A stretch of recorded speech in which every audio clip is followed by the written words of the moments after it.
सबसे पहले मैं अपने देवादि मैया महादेव की चरण में प्रणाम करती, मेरा प्रणाम स्वीकार करें।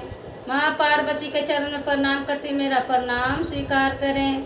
हरिंदर भैया नीलम दीदी के चरण में प्रणाम करती, मेरा प्रणाम स्वीकार करें। एक बार प्रेम से बोले है हरिंदर भैया नीलम दीदी की जय, सकल समाज की जय, भाई बंधु की जय, सच्चे दरबार की जय।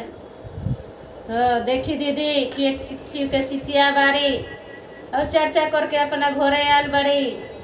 उनका खातिर शिव गुरु फूल लागल डोली भेजले बानी और डोली पे चढ़ तारी। तो देखी उनकर पति जी उनकर माथा धो के रोआ तानी और उनकर जो पतो बारी आँचर धर के रोआ तारी। बेटी भी सुन लिया तो ससुरा से अपना दौड़ लावा तारी, अपना माँ के आँचल धर के रोआ तारी। ताई सब कुछ रुआ सुने के मिली भजन के माध्यम से। आई भजन के शुरू से अंत तक रुआ लोग सुनम तभी समझ में आई। एक बार प्रेम से बोली हर हर महादेव।